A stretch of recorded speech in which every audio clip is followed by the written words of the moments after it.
Hi, I'm Rocco, and I'm discussing Sigma Quotient again today. So, the little video that you're about to watch is in an ongoing series of these short videos that I want to make to not only unpack the idea of Sigma Quotient, but also to give you something tangible that you can begin to apply and add to, like a quiver or a bandolier or a repertoire of tools and tricks that are specifically practices that are specifically around how to increase your Sigma quotient. Now, just a quick reminder, if you want to understand more of what a Sigma quotient is and how you can grow your Sigma quotient, go to my website, roccojarman.com, ROCCOJARMAN.com. I'll leave a link below this video. And there's also a link to my Substack from there, which is very easy to find.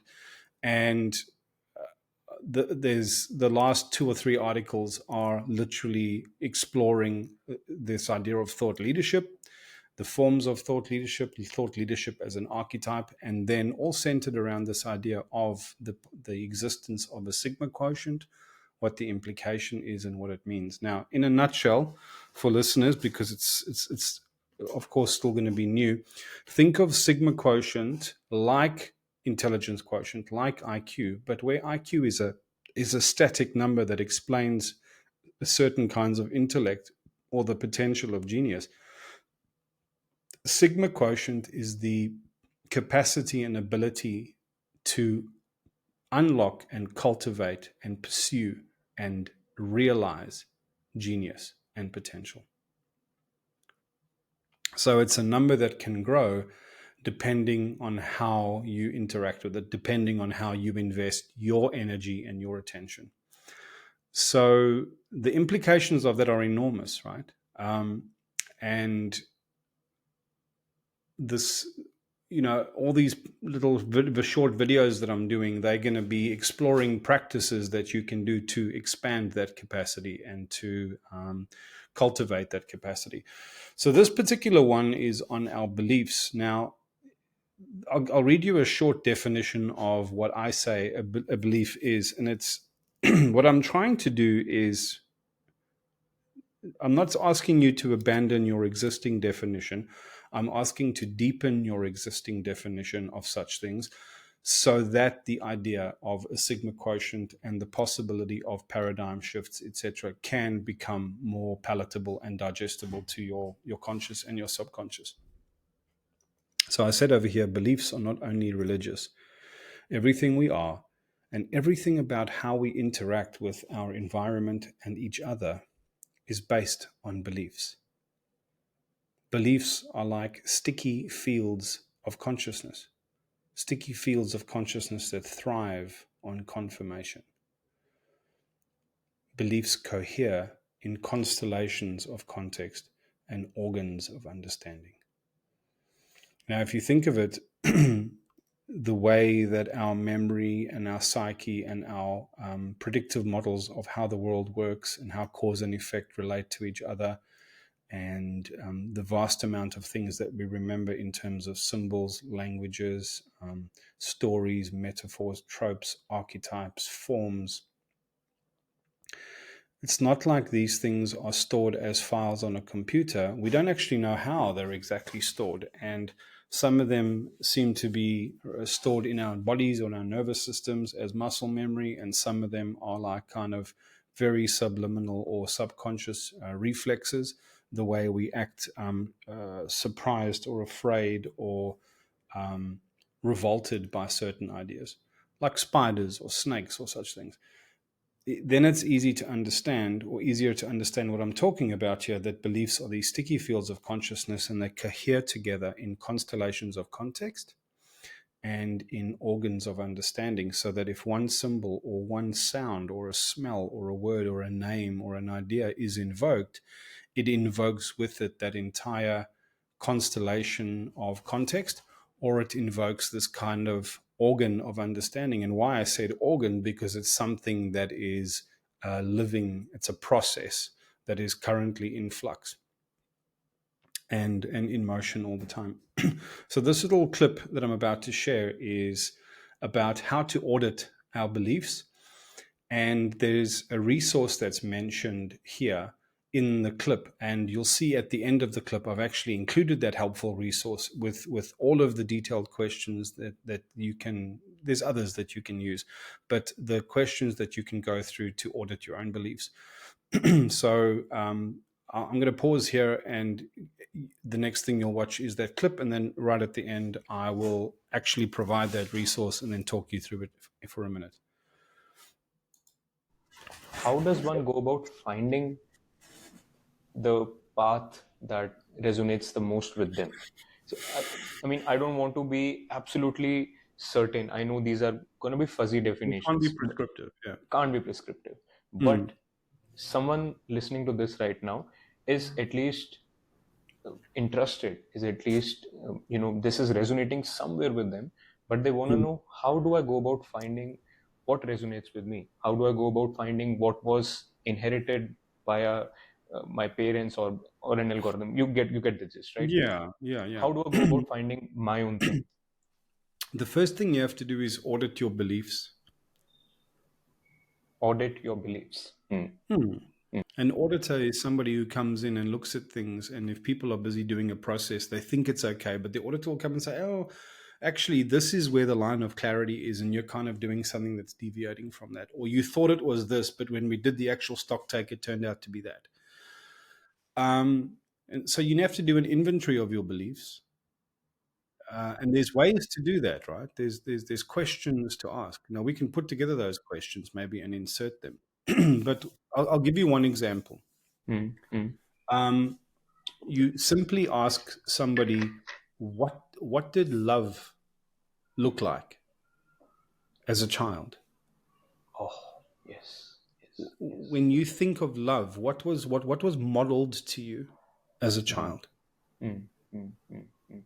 Oh, there's so much in that question, man. Yeah. You can sit and think about that, and then you say to yourself, all right, if you compare that to how you are showing your self-love, or what can you see informing your understanding? Because remember, the allegory of Plato's cave is we inherit a narrative and a story. We're all chained up together looking at the back wall of the cave, and there's a scenario going on, and we're looking at shadows, but we don't know that what we're looking at are shadows. We think that's the whole truth and the whole picture.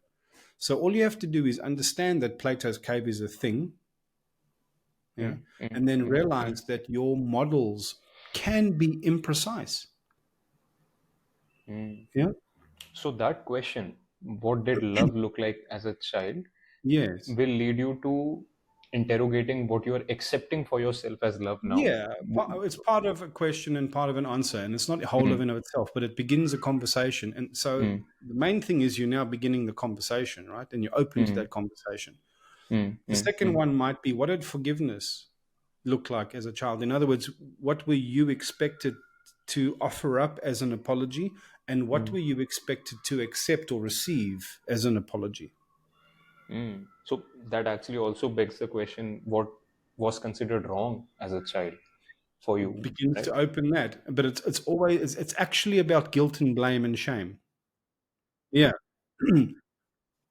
What did friendship look like? What was an example of a good man and a good woman?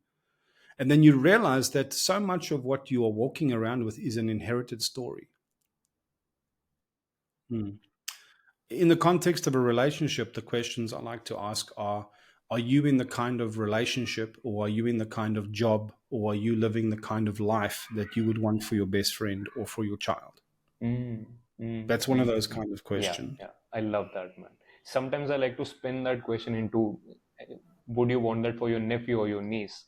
I mean, Correct, correct, a correct. little bit of a Anyone that distance you to, yeah, that you have pure goodwill for. yeah, yeah, yeah, yeah. So it shouldn't just be your best friend, but someone Mm, that you have pure goodwill for. yeah, yeah. Are you making the quality of choices? Are you guiding yourself? Are you living a kind of life? Are you in the kind of job? Are you in the kind of relationship? Are you on the kind of path that you Mm, would mm, want for someone who you mm, cared for enormously?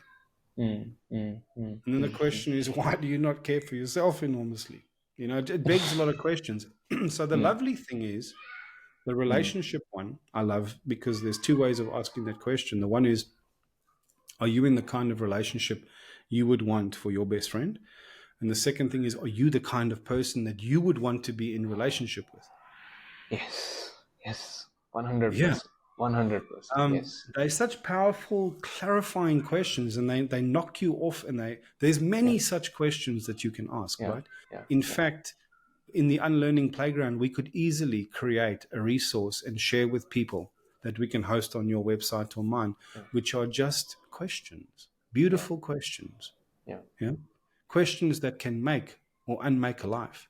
Yeah. Questions that can make or unmake a life.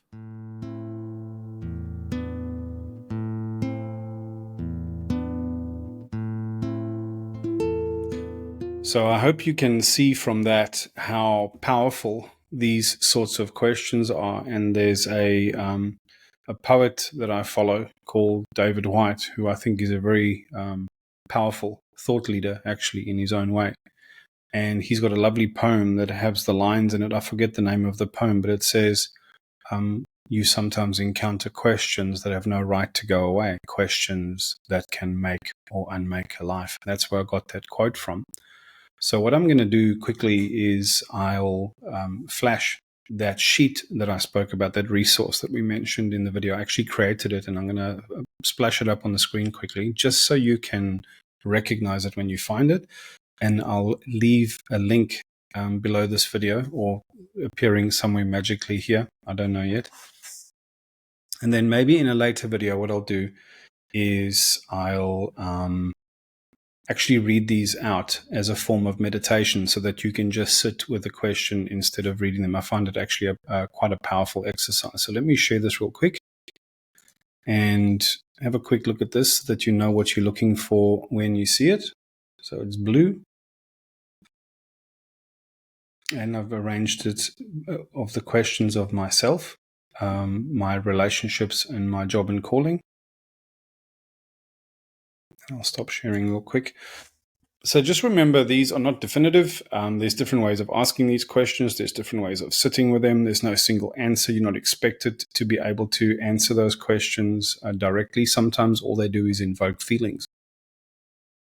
And you can actually sit with these kind of questions and then go back to the one voice at a time exercise or practice that I gave you last time, because these two in conjunction become extremely powerful modalities to begin exploring how our psychology and our narrative was shaped, and how our beliefs become formative. And if we ever mean to grow our Sigma Quotient, the one thing we need to be able to do is use technologies like breathwork, like yoga, like meditation, other forms of mindfulness, so that we can almost open a coding interface to get that place of stillness that neutralizes the intensity of our thoughts and feelings, without trying to shut them down or cancel them. And it almost opens an interface or a portal through which we can begin to audit and inspect these thoughts and beliefs, and interrogate the different forms of psychological persona that are speaking from within. And that is how we begin to debug that code and begin to reform the narrative of that internal conversation. So please let me know your thoughts. Everything that I'm doing here is predicated on engagement. I don't just want to share ideas blindly. I actually want to engage and build a community that wants to take these ideas, practice them, live with them, and share their experiences and their ideas that come from this. And I think the more we do that, we can actually start taking ideas like this and making them more real for other people. So please take the time to like this video and to comment. Please let me know what your thoughts were, and let me know if there's any of these questions that you'd like me to explore more deeply, or other kinds of questions that you'd perhaps like to explore. So that's all from me. Thank you very much. See you next time.